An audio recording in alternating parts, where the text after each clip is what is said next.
ये राजस्थान की सियासत को लेकर खास प्रोग्राम बात बेबाक। इसमें हम आपको रूबरू करवाएंगे टोंक जिले की 4 विधानसभा सीटों का सियासी हाल। क्या रहे चुनावी वादे, अब उन वादों की क्या है हकीकत। सड़क से लेकर शिक्षा तक, पानी से लेकर रोजगार तक, बिजली से लेकर गांव के हाल तक, सबसे करवाएंगे रूबरू। दिखाएंगे ग्राउंड जीरो से सबसे विश्वसनीय पड़ताल। ना कोई लाख लपेट, बिना किसी के दबाव के, ना किसी के प्रभाव में, हम करेंगे बात बेबाक। आज आपको रूबरू करवाएंगे भाजपा नेता वृद्धिचंद गुर्जर से। इससे पहले हम आपको वृद्धिचंद गुर्जर के बारे में बताते हैं। वृद्धिचंद गुर्जर साल 1974 से स्वयं सेवक संघ के सक्रिय कार्यकर्ता है। इसके साथ ही पुलिस अधीक्षक के पद पर प्रदेश के विभिन्न जिलों में पदस्थापित रहे हैं। वृद्धिचंद गुर्जर के पुलिस सेवा में जहां पर पदस्थापित रहे, वहीं पर बदमाशों या तो पुलिस की गिरफ्त में थे या फिर डर के जिले के बाहर। वृद्धिचंद गुर्जर 29 फरवरी 2020 में सेवानिवृत्त होने के बाद से ही विभिन्न पदों की जिम्मेदारी निभा रहे हैं। विश्व हिंदू परिषद टोंक के जिलाध्यक्ष पद पर पदस्थापित है। ऐसे में वृद्धिचंद गुर्जर के सामने कई चुनौतियां बाहें फैलाए खड़ी है। सबसे पहले तो खुद के गृह जिले में भाजपा खेमे में चल रही गुटबाजी को दूर करना होगा। इसके साथ ही दोनों खेमों को एक जाजम पर लाना उससे बड़ी चुनौती है। आज हम तमाम मुद्दों पर वृद्धिचंद गुर्जर से बेबाक बात करेंगे। जानते हैं चुनावों में वृद्धिचंद गुर्जर की क्या रहेगी रणनीति। आप देख रहे हैं बात खबर की वेब न्यूज चैनल। मैं हूं आपके साथ राहुल जांगिड़। राजस्थान में सियासी बिगुल बच चुका है। ऐसे में भाजपा, कांग्रेस, आरएलपी और आम आदमी पार्टी साल 2023 को लेकर चुनावी संग्राम में उतर चुकी है। ऐसे में आज हमारे साथ है देवली उनियारा विधानसभा क्षेत्र में लगातार 20 सालों से सेवानिवृत्त आरपीएस वृद्धिचंद जी गुर्जर। उनसे हम बात करने की कोशिश करेंगे कि उनका सफर अब तक कैसा रहा। सर, किन मुद्दों को लेकर आप देवली उनियारा विधानसभा क्षेत्र में जाएंगे? मैं मूलतः वही एक किसान परिवार में, गरीब परिवार में मेरा जन्म हुआ था 1960 में। पिताजी बाद में उन्होंने चाय की होटल भी लगाई थी, क्योंकि इतनी खेती कृषि हमारे पास थी नहीं। मेरे पिताजी ने इधर उधर से करके, मान लो पैसे नहीं होते तो किसी ब्याह से लेकर मुझे पढ़ाया। और जब 1977 में हमने बोर्ड की परीक्षा, 10वीं की परीक्षा सेंटर हमारे टोंक आया था, तो वहाँ मैं फर्स्ट डिवीजन पास हुआ। फर्स्ट डिवीजन पास होने के बाद पूरे गांव में मैं था जो फर्स्ट डिवीजन पास हुआ था बोर्ड की परीक्षा में। वापस आके और मैंने बीएड की। बीएड करने के बाद मेरा पोस्टिंग सीआईएसएफ का जो सेंट्रल स्कूल है उसमें, और धुआं कला में संस्कृत टीचर के रूप में हुआ था। उसके बाद मैंने तैयारी की तो मेरा 1989 में सब इंस्पेक्टर में चयन हुआ। उसके बाद 2001 में सीआई बना और 2015 में मैं डीवाईएसपी बना। और हाड़ौती और मेवाड़ के जितने भी बड़े बड़े पुलिस थाने हैं, भवानी मंडी, राम मंडी, खानपुर, निम्बाहेड़ा, चंदेरिया, राजसमंद, दिलवाड़ा, कोतवाल, गुलाबपुरा, और इधर से उदयपुर में हिरणमगरी, गोवर्धनलाल थाने पे मेरा पदस्थापन रहा। और मैंने अपराधियों के खिलाफ इतनी कार्रवाई की कि जो पुलिस का जो आम जन में विश्वास और अपराधियों में भय है वो मैंने कायम किया। इसकी वजह से मेरा पोस्टिंग आईजी, एसपी, एडवांस कहीं भी होता था तो एडवांस पोस्टिंग मिल जाती थी। और जहां पोस्टिंग मिलती थी उस जिले का सबसे बड़ी थाने पोस्टिंग देती थी चैलेंजिंग, क्योंकि मैं निष्पक्ष काम करता था। और मैंने भवानी मंडी में जो ड्रग्स का एक सेंटर है, पूरे इंडिया में ड्रग्स का सप्लाई सेंटर था भवानी मंडी। उस समय मैंने बड़े बड़े तस्करों पर पहले नकेलकसी, वहाँ के चेयरमैन को गिरफ्तार किया, वहाँ के प्रधान को गिरफ्तार किया। तो ऑटोमेटिक जो छोटी मछलियाँ थी उन्होंने स्वतः वो इसमें का धंधा बंद कर दिया, क्योंकि इसमें के नशे से कई परिवार उजड़ गए, कई परिवार बर्बाद हो गए थे। इसलिए मैं अभी 2020 में रिटायर हुआ और रिटायर होते मुझे टोंक जिले में विश्व हिंदू परिषद के जिलाध्यक्ष का दायित्व मिला। और दायित्व मिलते ही अब तक आरएसएस का सबसे बड़ा कार्यक्रम था श्री राम मंदिर निधि समर्पण अभियान, जो 14 जनवरी मकर संक्रांति 2021 से 28 फरवरी माघ पूर्णिमा तक चला था। डेढ़ महीने का विश्व का अब तक का संघ का सबसे बड़ा अभियान था। उस अभियान में हमें टोंक जिले में 4 करोड़ का टारगेट दिया गया था, लेकिन हमने 4 करोड़ की बजाय 8.5 करोड़ इकट्ठे किए, क्योंकि उस 1.5 महीने में हम सुबह 10 बजे निकलते, रात को 11 बजे आते। हमारे साथ में संघ के जिला प्रचारक, तहसील प्रचारक जी, जिला कारवा और ये सारे हमारे साथ जाते थे। जब अभियान का समापन हुआ तो वो जयपुर में समापन में मुख्य अतिथि श्री चंपत राय जी, जो राम मंदिर ट्रस्ट के महासचिव हैं, वो पधारे थे। तो वो आए थे, तो उन्होंने जब उनका अभिवादन का नंबर आया तो वहाँ मन से आवाज़ आई कि भाई टोंक से वीएचपी जिलाध्यक्ष और रिटायर्ड डीवाईएसपी वृद्धिचंद जी गुर्जर चंपत राय जी को साल पढ़ा के उड़ा के अभिनंदन करेंगे।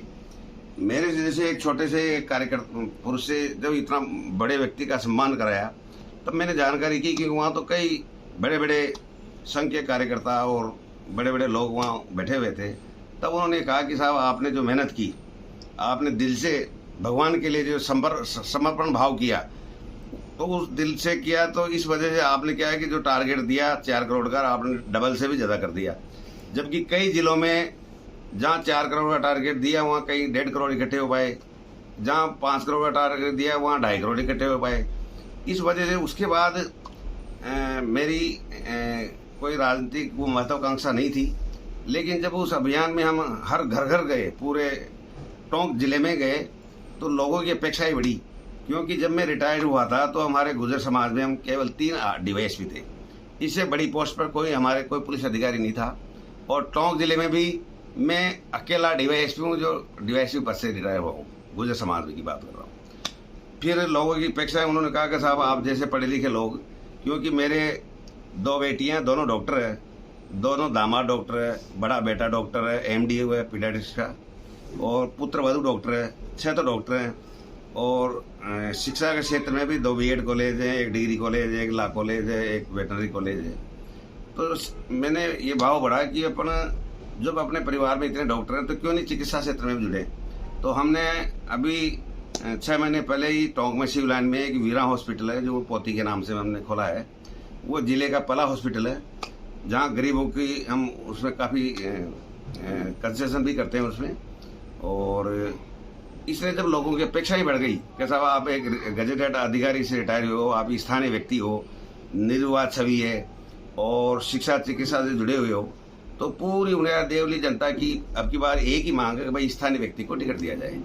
तो स्थानीय व्यक्ति में वहाँ क्या है कि जाति के आधार पर लगभग 65,000 मीणा समाज के लोग रहते हैं और करीब 60,000 गुर्जर समाज के लोग रहते हैं। तो इस वजह से क्योंकि एक तो स्थानीय हूँ और स्थानीय की जो भी समस्याएं वहाँ स्थानीय की, उससे मैं अच्छी तरह अवगत हूँ कि एक किसान का बेटा रहा हूँ।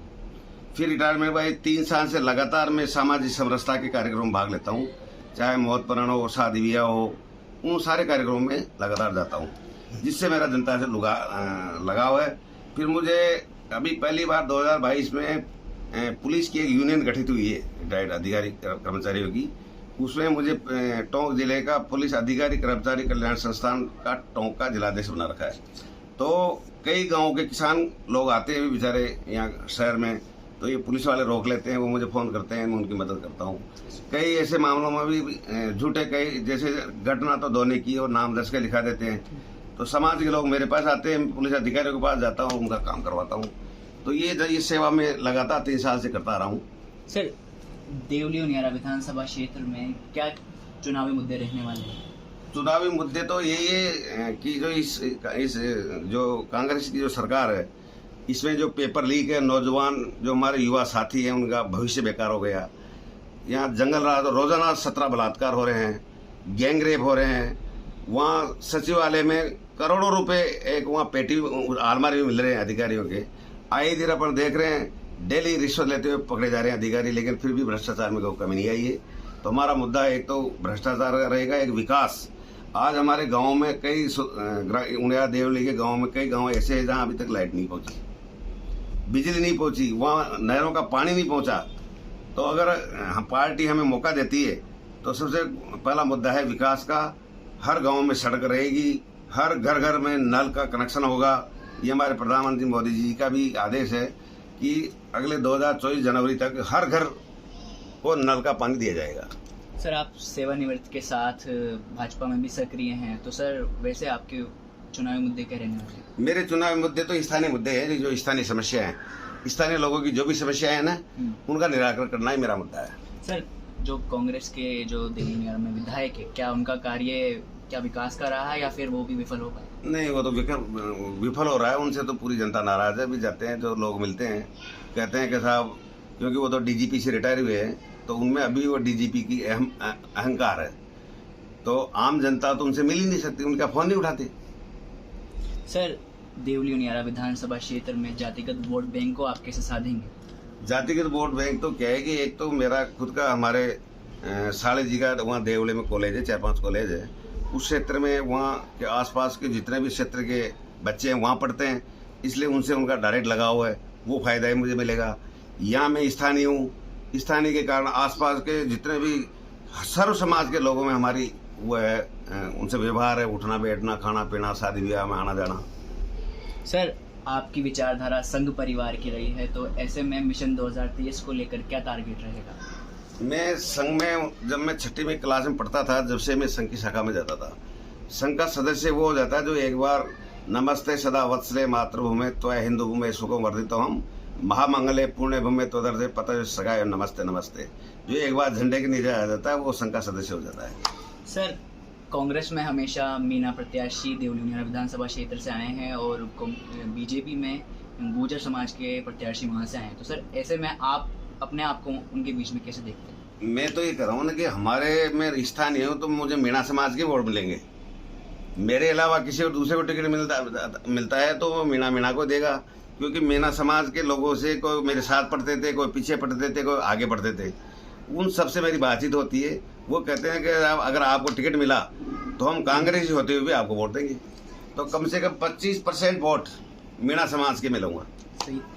सर, प्रभुलाल सैनी और राजेंद्र गुर्जर, अलका गुर्जर जैसे कई दिग्गज नेता भी देवली उनियारा विधानसभा क्षेत्र से अपनी दावेदारी ठोक रहे हैं, ऐसे में वृद्धिचंद गुर्जर उनके बीच कैसे आ पाएंगे? हम तो स्थानीय मुद्दा को लेकर चल रहे हैं ना भाई, जो स्थानीय व्यक्ति को दिया जाए, किसी को दिया जाए, ये जरूरी नहीं मुझे दिया जाए। स्थानीय सर्व समाज का कोई भी व्यक्ति हो, उसको टिकट दे दिया जाए तो पार्टी वो भारी बहुमत से जीत के आएगा। सर, अगर आपको टिकट मिलता है तो क्या आपकी क्या प्रमुखता रहने वाली है देवली उनियारा विधानसभा क्षेत्र में? देवली उनियारा विधानसभा क्षेत्र में एक तो विद्यालयों में जो भी कोई सेकेंडरी है तो उनको हाई सेकेंडरी, सीनियर सेकेंडरी में कन्वर्ट कराएंगे। हर घर में पानी पहुंचाएंगे। दूर दराज के अंतिम छोर पर जो व्यक्ति रह रहा है उसकी भी अगर वो गरीबी है तो गरीबी रेखा देखते हुए उसको उसका नाम जुड़ा है कि उसको योजनाओं का लाभ दिलवाएंगे। तो ये थे सेवानिवृत्त आरपीएस वृद्धिचंद जी गुर्जर। बात बेबाक में आज के लिए इतना ही। फिर से हम आपके लिए लेकर आएंगे किसी सियासी हस्ती के साथ। राहुल जांगीर, बात खबर की, राजस्थान।